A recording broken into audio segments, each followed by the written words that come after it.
Paz do Senhor, meus irmãos, meu nome é Ismael, do canal Retornando às Escrituras. Hoje nós vamos trazer aqui para vocês a palavra pastoral de número 2. Eu estou aqui em São João del Rei, Minas Gerais. Aqui atrás vocês têm uma vista parcial, do centro da cidade de São João del Rei. E nessa oportunidade gostaria de meditar com vocês a respeito da epístola de Paulo a Filemon.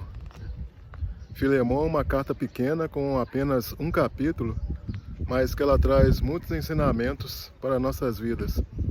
Eu gostaria de estar meditando com vocês a respeito dessa palavra, dessa carta tão maravilhosa. Nessa carta nós vemos que Deus tem um propósito, Deus tem um projeto para cada pessoa, para cada vida, E nós vemos nessa carta que Deus tem um propósito para com a vida de 3 personagens, que nós vamos estar comentando sobre eles. A carta de Paulo a Filemon, ela menciona 3 personagens principais: Paulo, Filemon e Onésimo. E nós vamos ver que para cada um desses personagens, Deus tinha um propósito, Deus tinha um projeto na vida deles. Então nós vamos estar falando sobre cada um deles.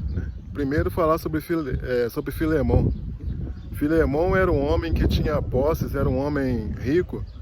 E a palavra de Deus diz que esse homem tinha escravos. E segundo a palavra de Deus, era um bom homem, um bom patrão. Ele tinha ali seus escravos, realizava o seu trabalho no dia a dia. Mas de uma certa feita ele passou por determinada experiência. Ele teve um escravo que fugiu e além de ter fugido, ele roubou algo material do seu senhor. Aquele patrão era um senhor bom, Paulo era amigo de Paulo e ele foi evangelizado por Paulo. Paulo ganhou a Filemon para Jesus. Filemon era um servo de Deus, mas ele passou por essa experiência que ele nunca tinha passado antes, ou seja, um escravo que tinha fugido e roubado algo dele. Então a pergunta que fica é: será que Filemon conseguiu mais tarde perdoar esse homem? Será que ele vai conseguir perdoar a Onésimo por ter fugido e por ter roubado algo material dele? Então Filemon é o primeiro personagem dessa carta. O segundo personagem dessa carta é Onésimo. Onésimo era um escravo. E Onésimo estava ali trabalhando, fazendo o seu trabalho no dia a dia, fazendo os seus afazeres. E de repente, a gente não sabe o que passou na mente de Onésimo. Ele resolveu fugir. Além de fugir, ele roubou algo material. A Bíblia não fala se foi um dinheiro ou se foi algo material. Mas o certo é que Onésimo roubou do seu senhor e fugiu, Mesmo o patrão Filemon sendo uma pessoa boa, uma pessoa honesta, um bom patrão, mas por alguma razão, Onésimo, ele fugiu e roubou algo de seu senhor. E um terceiro personagem que é o apóstolo Paulo, O apóstolo Paulo, nós sabemos, que é um grande pregador do Evangelho, E Paulo, ele estava na sua primeira prisão em Roma, Nós sabemos que Paulo ele teve na sua primeira prisão em Roma. Ele estava ali numa prisão domiciliar, E naquela ocasião ele poderia conversar ali com as pessoas, evangelizar as pessoas que ali visitavam. Ele podia inclusive evangelizar ali os guardas, os soldados, da guarda pretoriana que estavam ali tomando conta de Paulo. E nessa ocasião também que Paulo estava preso em Roma, foi que Paulo escreveu a carta ao Filemon, escreveu a carta aos Efésios, Filipenses e Colossenses. Então nessa ocasião que Paulo estava preso em Roma, que ele ficou ali durante 2 anos, ele escreveu essa carta a Filemon. Então Paulo ali estava ali naquele momento preso. E por alguma razão, ele encontrou ali a Onésimo. Onésimo estava ali, teve ali um encontro com Paulo naquela prisão. E Paulo então teve a oportunidade de evangelizar Onésimo, Paulo falou da palavra de Deus para Onésimo E o Onésimo então aceitou a Cristo, recebeu a Cristo, né, como o Salvador da vida dele. E o Onésimo, ele passou a ser, ele recebeu o Evangelho e passou a ser um verdadeiro obreiro, né? Tanto o Evangelho produziu frutos na vida dele, que Paulo queria que o Onésimo ficasse junto com ele. Mas Paulo sabia que o Onésimo tinha fugido. O Onésimo era um escravo que tinha fugido do seu senhor. E Paulo, naturalmente, ele não podia ficar ali com o Onésimo. Então o que Paulo fez? Paulo então escreveu essa carta a Filemon, pedindo que para Filemon recebesse a Onésimo de volta, né? Então Paulo fez essa carta a Filemon pedindo para que Filemon recebesse a Onésimo de volta. E quando a gente olha para essa palavra receber no grego, essa palavra receber no grego significa receber em sua casa, receber como membro da sua família. Então o Filemon, ele tinha que receber a Onésimo como membro da sua família, né? Mesmo depois de tudo que ele tinha feito, né? Isso que Paulo tinha pedido para ele. Inclusive, Paulo ele faz um trocadilho, né, na palavra de Deus, quando ele diz assim que Onésimo, aliás, antes lhe era inútil, agora ele passa a ser um homem útil, tanto para Paulo quanto para Filemon, né? E é interessante esse trocadilho, porque a palavra de Deus, a palavra Onésimo, significa útil, né? Então Paulo fez esse trocadilho, né? Onésimo, que antes era uma pessoa inútil, agora ele passa a ser uma pessoa útil. Exatamente porque o Evangelho fez efeito na vida dele, né? O Evangelho transformou a vida dele. Então a gente vê, através desses três personagens, que Deus tem um propósito, né? Deus tem um projeto de vida para cada pessoa. Deus teve um projeto de vida para Paulo, para Onésimo e para Filemon. E Deus também tem um projeto de vida, um projeto para a sua vida. Deus tem um propósito para a sua vida. Acontece que muitas vezes a gente não quer aceitar esse propósito, a gente não quer aceitar esse projeto de Deus. A gente resiste ao projeto de Deus.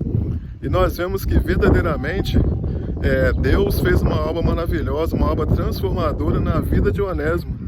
E assim o Evangelho também pode fazer uma obra transformadora na sua vida, né? Veja, por exemplo, o caso de Zaqueu, né? Zaqueu, ele era um cobrador de impostos. Zaqueu era uma pessoa que não era benquista no meio do povo judeu. Exatamente porque os cobradores de impostos, eles cobravam a mais, né? E esses cobradores de impostos não eram benquistos no país de Israel. Mas o que ocorre? Teve uma determinada ocasião em que Zaqueu teve um encontro com Jesus, né? Jesus visitou a casa de Zaqueu. E a partir daquele momento em que ele ouviu a palavra de Deus, em que Jesus pregou para ele, a palavra de Deus diz que a vida dele foi transformada, né? Uma pessoa que antes era odiada, que antes era um cobrador de impostos odiado, agora ele recebe o Evangelho. E a palavra de Deus diz que depois que ele recebeu o Evangelho, ele resolveu doar metade dos seus bens aos pobres, né? E ele diz ainda o seguinte: se por acaso eu defraudei alguém, eu vou restituir aquela pessoa 4 vezes mais, né? Veja a mudança que o Evangelho fez na vida de Zaqueu. E quando Zaqueu pronuncia essas palavras, Jesus disse: verdadeiramente a salvação entrou nessa casa, né? Verdadeiramente veio salvação a esta casa, porque este também é filho de Abraão. Porque Jesus veio buscar e salvar o que havia perdido. Então você veja bem que não há causa perdida para o Senhor, não há pessoa perdida para o Senhor. Zaqueu estava naquela condição, mas o Evangelho fez uma obra de transformação na vida de Zaqueu. O Evangelho fez uma transformação na vida de Onésimo. O Evangelho pode fazer também uma transformação na sua vida, mas para tanto é necessário que você aceite, que você reconheça o propósito de Deus para a sua vida, né? É necessário que você não resista o projeto que Deus tem para a sua vida. Certamente Deus quer dirigir a sua vida, certamente Deus quer fazer algo maravilhoso na sua vida. Deus tem um projeto para todas as pessoas, mas o grande problema é que as pessoas resistem ao Evangelho, né? Então, irmãos, essa palavra de Filemon, né, é uma palavra exatamente para nós meditarmos, para nós pensarmos, para nós refletirmos a respeito daquilo que Deus tem para nós. A gente percebe que na carta de Filemon, a palavra de Deus não fala se Filemon perdoou ou não a Onésimo, né? Nós não temos essa resposta. E essa carta foi escrita exatamente para isso, né? Por que não teve a resposta? Porque era para nós refletirmos, né? Quem sabe você está vivendo uma situação também semelhante, uma situação em que você não consegue perdoar, uma situação em que você não consegue sair do seu problema, da sua dificuldade. E quem sabe essa carta de Filemon é uma carta para você refletir sobre isso na sua vida, né? Então nós não sabemos se Filemon perdoou ou não a Onésimo, né? Então fica essa palavra, né? Essa palavra de reflexão para a sua vida, né? Agora saiba o seguinte, que Deus tem um propósito para a sua vida, né? Deus está com você, né? Veja, por exemplo, a vida de José, né? José, a palavra de Deus diz o seguinte, que José, ele foi colocado numa cisterna, né? E depois que José, ele foi vendido como escravo para os ismaelitas. Agora o interessante é o seguinte, que a palavra de Deus diz o seguinte, que embora José tenha sido deixado numa cisterna, embora José tenha sido levado como escravo pelos ismaelitas, a palavra de Deus diz que Deus era com José, né? Olha só que interessante, né? José estava numa situação difícil, numa circunstância totalmente desfavorável, mas a palavra de Deus diz que que Deus era com José, mesmo naquela situação. E a mesma coisa com você, Deus é com você, né? Não importa a circunstância que você esteja passando, né? Um problema difícil, uma circunstância contrária, Deus está com você. E veja bem a obra que Deus fez com José, né? José entendia o propósito, José entendia o projeto de Deus para a vida dele. E José mais tarde se tornou o quê? Governador do Egito, né? José se tornou governador do Egito. E se José não tivesse ali, José foi uma pessoa que no momento em que o Egito estava passando por uma fome muito grande, o José foi o grande administrador daquela situação. Imagina se José não tivesse ali, como que seria a situação do Egito, né? Mas José entendia o propósito de Deus, José entendia o projeto de Deus para a vida dele, né? E José sabia que Deus estava com ele. E no final, Deus usou a vida de José profundamente. E assim também Deus pode usar a sua vida, né? Então, da mesma forma que ele fez com José, da mesma forma que ele fez com Zaqueu, da mesma forma que ele fez com Onésimo, ele pode fazer também com você nessa oportunidade. Então, peço a você então que reflita nessa palavra, né, que nós estamos falando nessa oportunidade, né? Aceite o projeto de Deus para a sua vida, né?